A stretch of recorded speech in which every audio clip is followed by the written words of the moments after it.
오늘 함께 말씀은 신명기 30장 5절부터 8절의 말씀입니다. 5절부터 8절 우리 합독하도록 하겠습니다.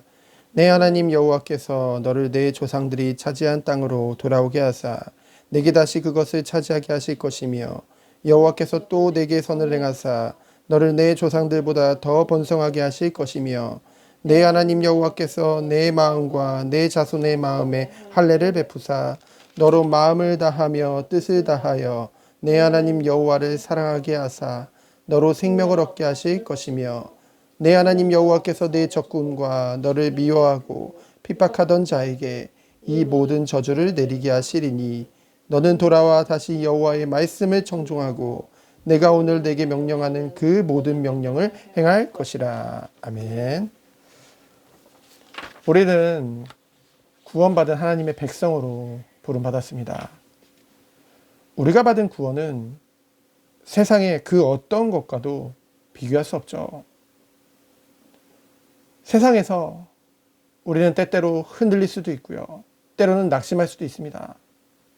그런데 우리가 받은 이 구원의 은혜는 세상에서 좀 이랬다가 저랬다가 흔들리고 할 정도의 것이 아니라는 것이죠.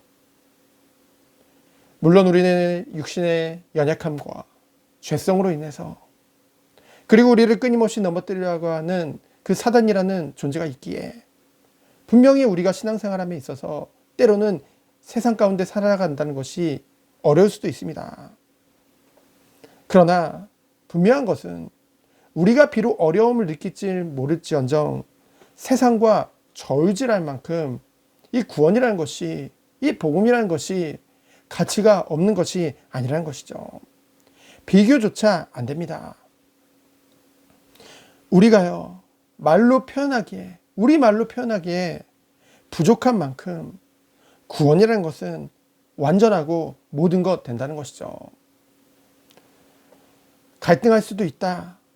여러분, 저 이슬람을 봐도요, 이슬람교를 믿는 자들도요, 갈등하지 않습니다. 자신들이 가치 있다고 생각하기 때문에 그것에 생명을 겁니다. 근데 하나님이 우리에게 베풀어 주신 구원은요, 그것과 비교할 수 없거든요. 하나님이 나를 택하셨다는 것, 만약에 우리가요, 하나님으로부터 택함을 받지 못했다고 한다면은 우리의 삶은 어땠을까요? 이 구원의 비밀을 알면 알수록, 이 은혜가 깨달아지면 깨달아질수록요, 정말 내가 구원받지 못했다면은 그것을 상상할 때마다 정말 끔찍하다는 것을 느끼게 되어집니다. 하나님의 진노가 임해 있다는 것, 그 후 심판을 받는다는 것. 근데 그것을 떠나서도 육신의 노예된 삶, 죄의 노예, 무엇보다 하나님과 원수가 되어져 있다는 것이 얼마나 끔찍한 일인지요. 그런데요, 이 은혜를 깨달으면 깨달을수록 더 깊이 하나님이 마음에 담게 하시는 것이 있습니다. 바로 하나님의 은혜가 없다는 것은 하나님의 징계가 없이 내버려 둔다는 것이죠. 죄악에서 빠져나올 희망이 없는 삶입니다. 어둠뿐인 삶이죠. 그에 반해 구원받은 자의 삶은 어떤가요? 더 이상 죄의 종노릇을 할 수 없죠. 육신의 노예가 될 수 없습니다. 이것이 하나님의 은혜예요. 하나님이 그렇게 내버려 두시지 않습니다. 예수 그리스도를 통해 의롭다 인정함을 받았죠. 거기서 끝났습니까? 성령을 우리에게 보내셨습니다. 성령 하나님께서 우리 안에 거하신다고 하셨죠. 오늘 본문에 보면은 마음의 할례가 나옵니다.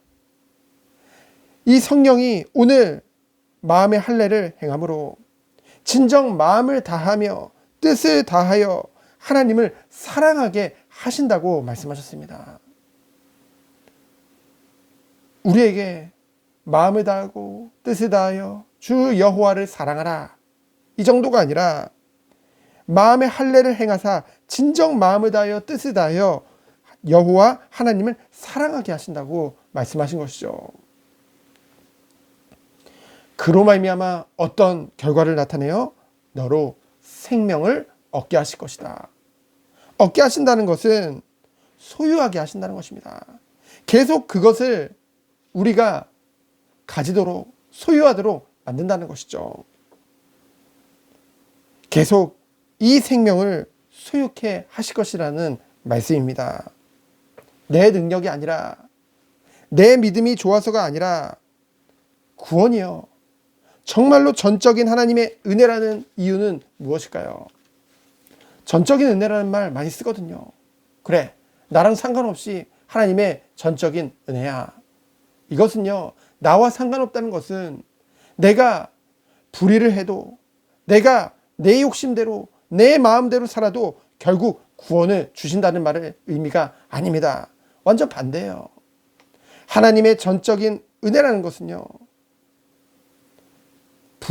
불의라는 단어 뜻 자체가요, 의롭지 않다는 거거든요. 무엇이 불의입니까?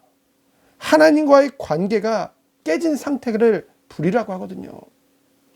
그러니 내 욕심, 내 원하는 대로 하나님을 두려워하지 않고도요, 아무 불편함 없이 살아간다는 것입니다. 하나님의 백성이여, 진정 구원의 은혜 가운데 있는 자는 불의할 수 없습니다. 하나님과의 관계가 깨진 상태로 그대로 살아갈 수 없다는 것이죠. 구원의 은혜는요, 구원의 증거는요, 오늘 생명의 삶 묵상 에세이에 칼빈이 말한 것과 같이, 이 성경에서도 주님께서 말씀하신 것 같이 자기 부인이 따라올 수밖에 없는 것입니다. 내 노력, 내 유익, 내 것, 더 이상 내가 아니라는 것이죠. 오직 예수 그리스도입니다. 이제는 나를 부인하고 오직 주의 십자가를 지고 주님만을 따르는 삶이라는 것이죠. 마음의 할례라는 것은요, 성령께서 내 마음에 오셔서 굳은 마음을 제거하여 주시고 부드러운 마음을 주셨다는 것입니다. 그래서 우리의 완고함은요, 우리의 고집은요, 그 변하지 않을 것 같은 우리의 고집 다 내려놓게 된다는 것이죠. 성령의 역사로만 가능한 일인 줄 믿습니다. 그래서 우리에게요, 어떠한 마음이 시작되나요? 하나님을 향한 신실한 그 온전한 마음이 시작되는 것입니다. 그것이 하나님의 은혜예요. 여러분, 우리는 이것을 정말로 간절히 마음에 소원하며 기도하기를 원합니다. 이 은혜 안에서 하나님이 주신 생명을요, 계속 유지하게 된다는 것이죠. 삶의 열매가 나타나는 것입니다. 이제는요, 세상에서 우리가 여전히 살고 있지만은 세상으로부터 오는 참된 자유함을 체험하게 되어집니다. 이 은혜를 정말로 가졌다고 한다면은 세상 것을요, 내려놓는 게 아니에요. 더 기쁘고 더 즐겁고 더 가치 있는 것이 하나님의 은혜로 바뀌는 것입니다. 영적인 것으로 바뀌는 거예요. 하나님이 내게 주신 은혜, 구원, 하나님의 사랑, 그 말씀이요, 꿀송이보다 단 것이죠. 하나님과 이 친밀함이요, 느려지면 느려질수록 그 이전으로 돌아가기 싫은 것입니다. 오직 하나님의 영광만이 우리의 삶의 목적이 되어지는 것이죠.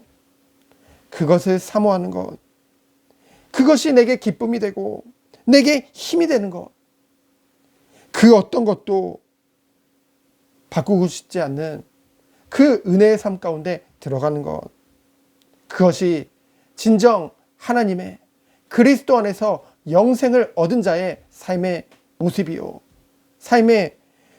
진짜 삶의 모습인 줄 믿습니다. 우리가 그 은혜 가운데 들어가기 원해요. 그래서 우리가 오늘 말씀과 같이 마지막에 너는 돌아와 다시 여호와의 말씀을 청종하고, 쉐마 이스라엘, 이스라엘아 들으라. 우리가요, 말씀을 들음으로 믿음이 생기는 것입니다. 믿음은 들으면서 나는 거거든요. 그래서 그때 우리는 진정 그 모든 명령을 행할 수 있는 은혜가 임한다는 것이죠. 오늘도 이 은혜 안에서 승리하는 우리 모든 성도님들 되어지기를 예수 그리스도 이름으로 축원드립니다. 시간 기도합니다. 주님 감사합니다. 세상의 것을 내려놓기 이전에 우리에게 베풀어 주신 이 은혜, 이 구원의 은혜가 얼마나 큰지 우리 한 사람 한 사람이 진정 깨닫고 진정 누리며 오직 하나님의 영광을 나타내는 삶으로 인도받는 우리 모든 성도님 되도록 주여 축복하여 주옵소서. 살아계신 예수 그리스도 이름으로 기도합니다. 아멘. 주님 감사합니다.